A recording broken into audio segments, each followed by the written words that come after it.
नमस्कार, स्वागत है आपका बीटीवी न्यूज में। आपके साथ मैं हूं सना और आइए शुरू करते हैं खबरों का सिलसिला।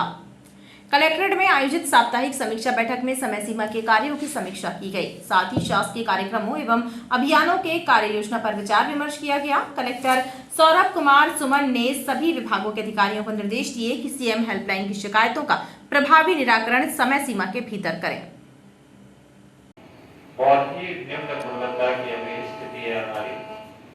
साप्ताहिक समीक्षा बैठक में कलेक्टर सौरभ कुमार सुमन ने सभी विभागीय अधिकारियों को निर्देशित किया कि सीएम हेल्पलाइन की शिकायतों का त्वरित निराकरण कराएं। साथ ही शासकीय अभियान घर घर तिरंगा और मेरी माटी मेरा देश अभियान के बेहतर क्रियान्वयन का प्रयास करें। सीएम हेल्पलाइन में जो प्रकरण प्राप्त हुए हैं उसकी समीक्षा विभागवार की गई है। इसके अलावा वर्तमान में कई सारे अभियान और शासकीय कार्यक्रम जिले में संचालित हो रहे हैं। उसमें हर घर तिरंगा मेरी माटी मेरा देश करके जो अभियान है उसके विषय में कार्य योजना पर चर्चा की गई। आवश्यक दिशा निर्देश अधिकारियों को प्रदान किए गए। समीक्षा बैठक में नशा मुक्ति अभियान और टॉपर बच्चों को स्कूटी प्रदान करने की योजना की तैयारी का भी जायजा लिया गया। दोनों ही योजनाओं की तैयारियों की समीक्षा की गई। मुख्यमंत्री सीखो कमाओ योजना है, उसमें अभी तक जितने कॉन्ट्रैक्ट जारी हो गए हैं उसके विषय में संबंधित विभाग को दिशा निर्देश दिए गए। और जो टॉपर बच्चे हैं, लगभग हमारे यहाँ 177 बच्चे हैं जिनको स्कूटी प्राप्त होना है, उनका कोटेशन ऑनलाइन आज 100% अपलोड करने के निर्देश जिला शिक्षा अधिकारी को दिए गए हैं, जिसको आगे अगले 10 से 15 दिवस में उनको स्कूटी हाथ में प्रदान किया जाएगा। बैठक में 15 अगस्त के आयोजन पर विचार विमर्श किया गया। शहर में बढ़ती आपराधिक घटनाओं और बिगड़ती कानून व्यवस्था को लेकर कांग्रेस कार्यकर्ताओं ने एसपी ऑफिस का घेराव किया। कांग्रेस कार्यकर्ताओं ने आरोप लगाया कि लचर पुलिस व्यवस्था के चलते शहर में डकैतियां बढ़ रही हैं और अपराधी पुलिस की गिरफ्त से बाहर है। जनता स्वयं को असुरक्षित महसूस कर रही है। एसपी ऑफिस का घेराव करते हुए कांग्रेस कार्यकर्ताओं ने आरोप लगाया कि लचर पुलिस व्यवस्था के चलते जनता स्वयं को असुरक्षित महसूस कर रही है। पुलिस सिर्फ सत्ताधारी नेताओं की ड्यूटी बजा रही है और जनता की सुरक्षा का दायित्व भूल गई है। इसलिए एक के बाद एक कई डकैतियां शहर में हो चुकी हैं, लेकिन पुलिस के हाथ अब तक खाली हैं।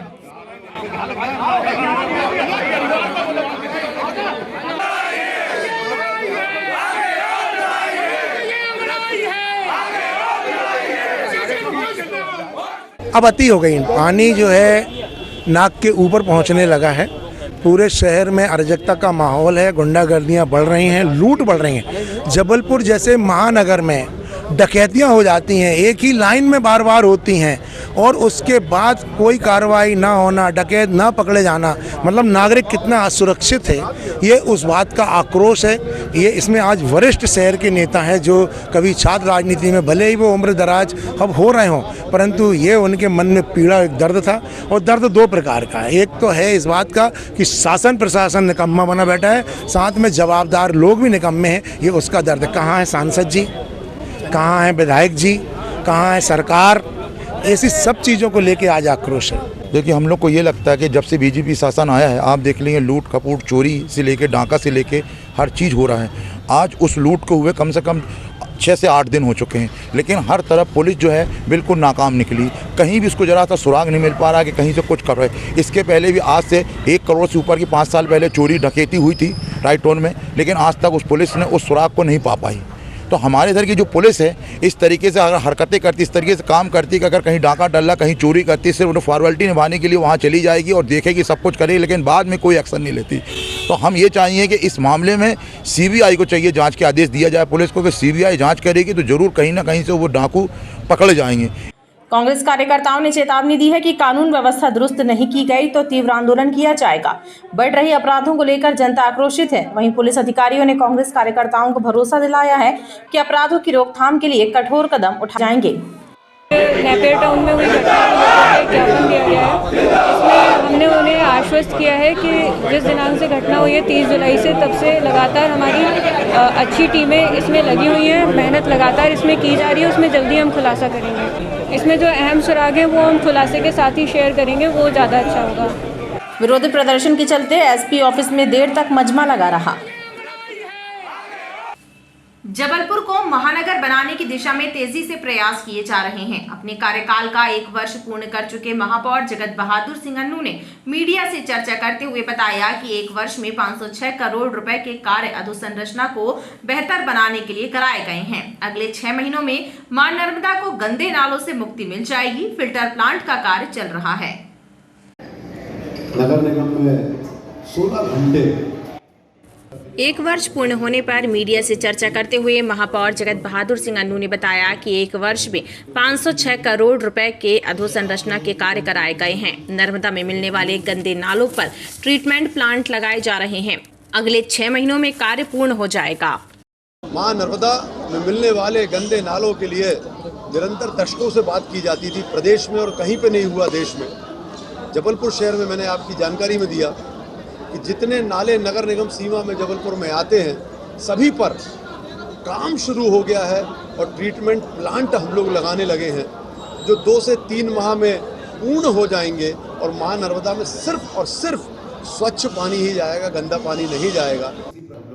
अपनी एवं पार्षदों की उपलब्धियां गिनाते हुए महापौर ने कहा कि गार्डन, पेयजल सप्लाई, सड़कों एवं सफाई व्यवस्था के लिए कई कार्य कराए जा रहे हैं। पर्यावरण संरक्षण और रोजगार सृजन के क्षेत्र में भी प्रयास किए जा रहे हैं। अधोसंरचना को लेकर 500 करोड़ से ज़्यादा कार्य अभी हम लोगों ने किए। सफाई व्यवस्था को लेकर बड़ी व्यवस्थाएं हम लोगों ने इस वर्ष की है, करोड़ों रुपए नए उसमें खर्च हो रहे हैं जिससे व्यवस्थाएं सुधरी और रैंकिंग हमारी सुधरेगी। जल व्यवस्था को लेकर आने वाले 2 वर्षों में हम लोग 350 करोड़ रुपए के और कार्य करेंगे।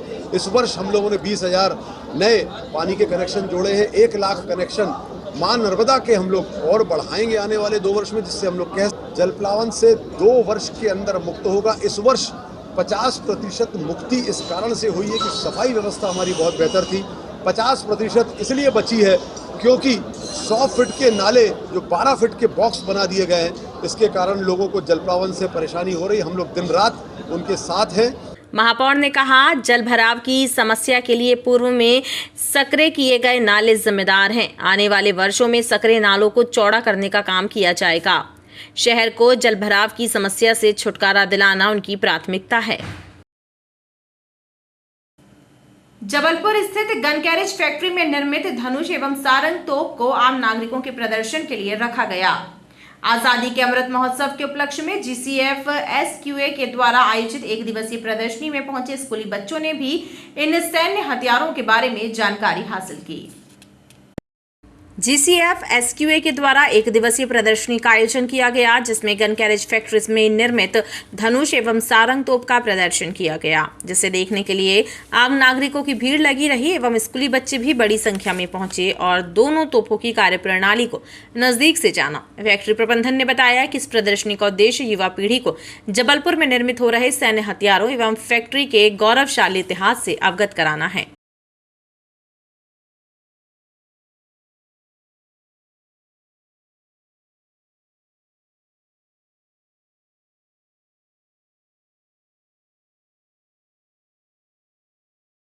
एग्जीबिशन लगाने का मोटिव ये है कि जो बच्चे हैं जो हमारा पीढ़ी है, नेक्स्ट पीढ़ी है, वही हमारा देश के भविष्य है, तो वो लोग जाने कि कौन सी गन में क्या खासियत है, कौन सी गन कैसे लड़ाई करते हैं, उसमें कैसे क्या होता है।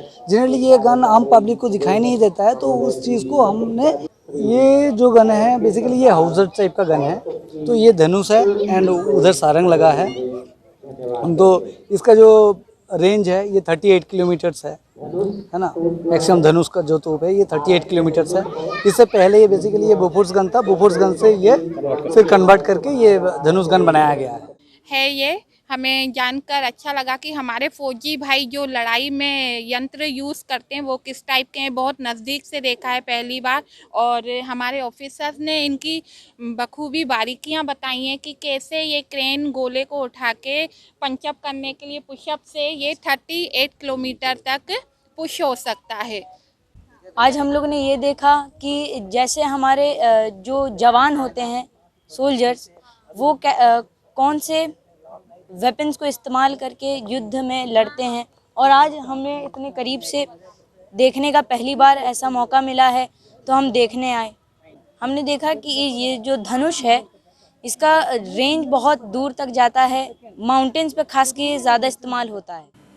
आजादी का अमृत महोत्सव के अंतर्गत आयोजित कार्यक्रमों की श्रृंखला में आयकर विभाग द्वारा सिविल लाइन स्थित होटल में आत्मनिर्भर भारत विषय पर एक कार्यशाला का आयोजन किया गया, जिसमें युवाओं को स्वरोजगार से जोड़ने के लिए शासन द्वारा चलाई जा रही योजनाओं की जानकारी दी गई।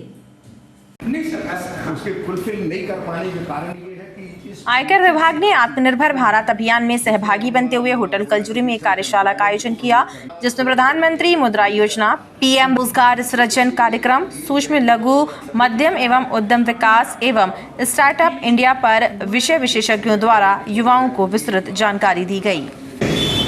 एक तो पहला क्या है, गवर्नमेंट का प्रेशर है खासकर इस चीज के लिए, एमएसएमई सेक्टर के लिए। एमएसएमई सेक्टर के लिए कोई भी बैंक आज की तारीख में अगर प्रपोजल अच्छा है, वायबल है, कोई भी बैंक मना नहीं करता। उसको हम लोग कहते हैं CGTMSE गारंटी। उस गारंटी के तहत जो है आप अपनी वर्तमान सीमा जो है 2 करोड़ तक है, इसमें आप 2 करोड़ तक का लोन ले सकते हैं without any collateral, without any security. इसके लिए जैसे आपको मुद्रा गारंटी फी देनी पड़ती है, उसके लिए आपको CGTMSE कवरेज की फी देनी पड़ती है।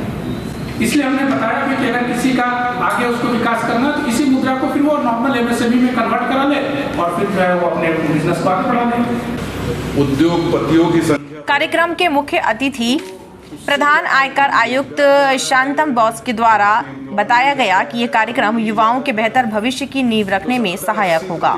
ये हमने प्रधानमंत्री का जो मिशन है, हमारे सरकार की जो मिशन है कि हम रोजगार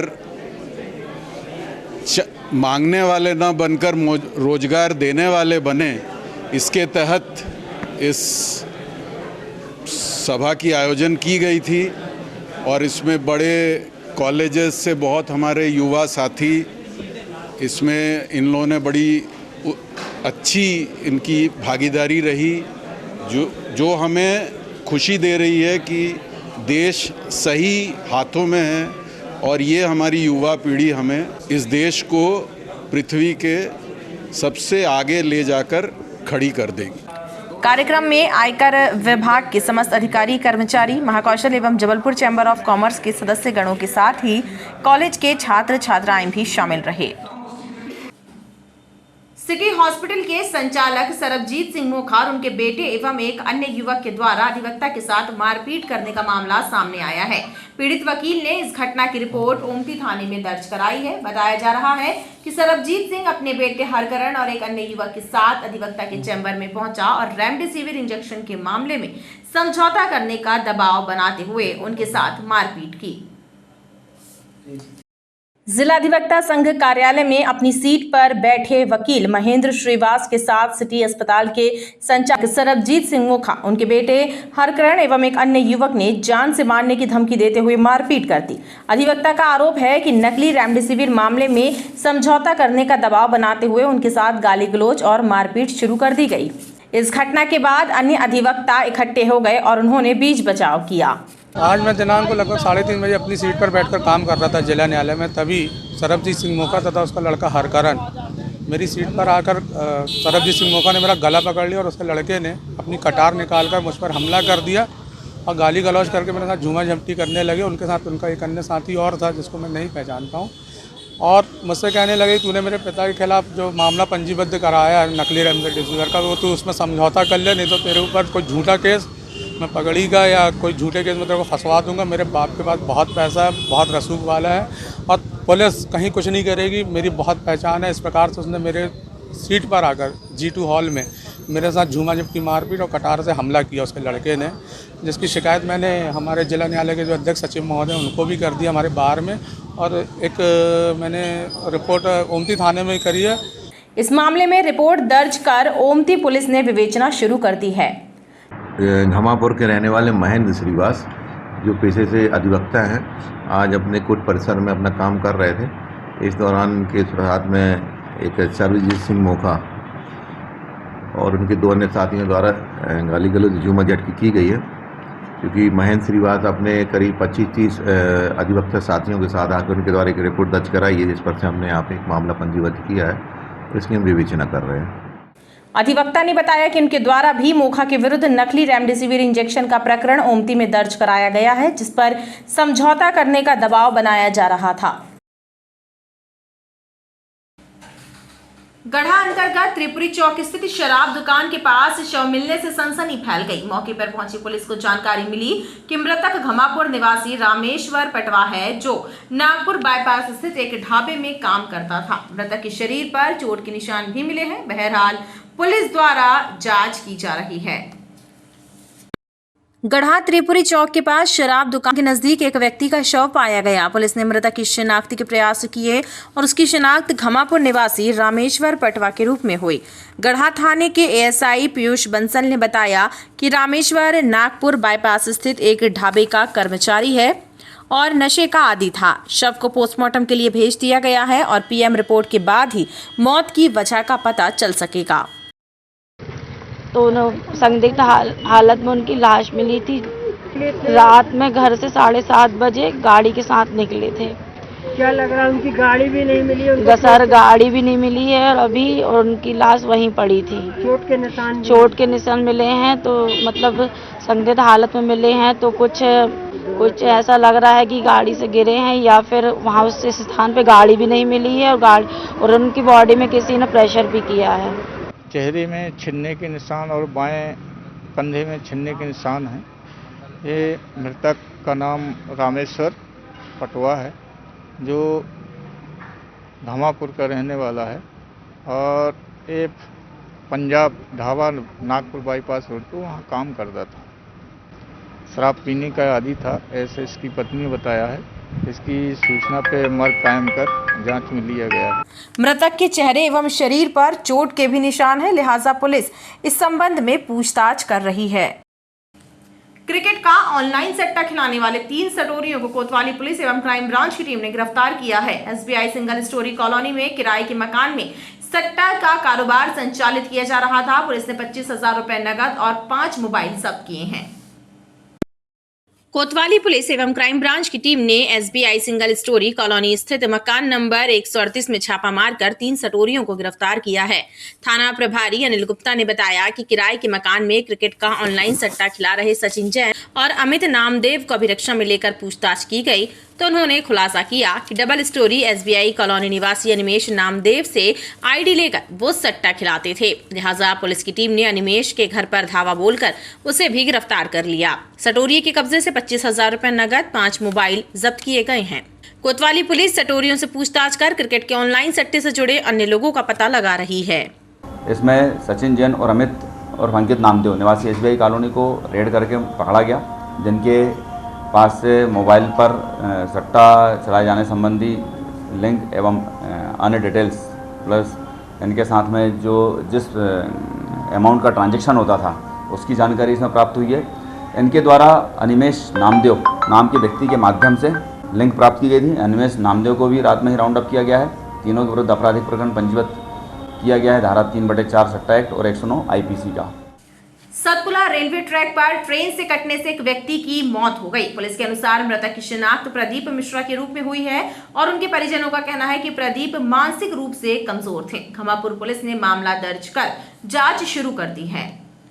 सतपुड़ा रेलवे ट्रैक पर एक व्यक्ति की ट्रेन से कटकर मौत हो गई। इस घटना की खबर लगते ही मौके पर लोगों का हुजूम लग गया एवं घमापुर पुलिस भी घटनास्थल पर पहुंच गई और शव का पंचनामा कर पोस्टमार्टम के लिए भेज दिया गया। पुलिस के अनुसार मृतक की शिनाख्त प्रदीप मिश्रा के रूप में हुई है और वो मानसिक रूप से विक्षिप्त है।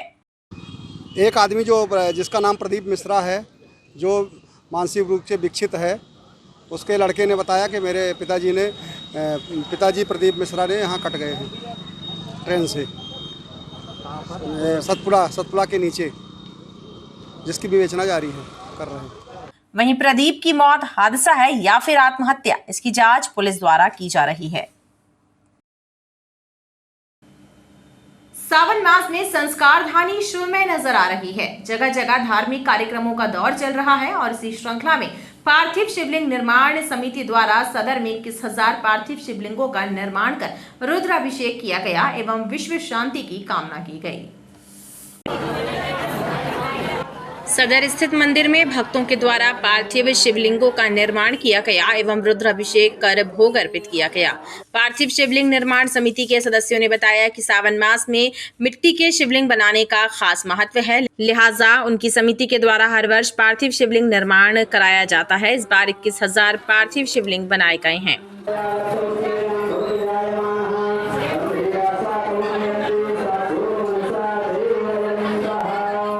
श्री पार्थिव शिवलिंग निर्माण समिति के द्वारा यहाँ हर साल पार्थिव शिवलिंग का निर्माण होता है। तो अपने पूरे क्षेत्र की महिलाएं आकर यहाँ पर भगवान शिव का पार्थिव शिवलिंग का निर्माण करती हैं। उनके बाद महारुद्राभिषेक के बाद प्रसाद वितरण होता है। ये प्रति वर्ष होता है। 21,000 एक शिवलिंग का निर्माण किया गया है, जो कि एक बहुत ही अच्छी समिति के लिए उपलब्धि है। आज हमारे सदस्य और कजरवाड़ा बिलहरी से सभी माताएं बहनें आई और शिवलिंग निर्माण किया। तत्पश्चात 4 बजे रुद्र अभिषेक शंकर जी का किया और अभी रुद्राभिषेक के बाद आरती हुई और प्रसाद वितरित किया गया। खबरों का सिलसिला लगातार जारी रहेगा। आप देखते रहिए BTV न्यूज़।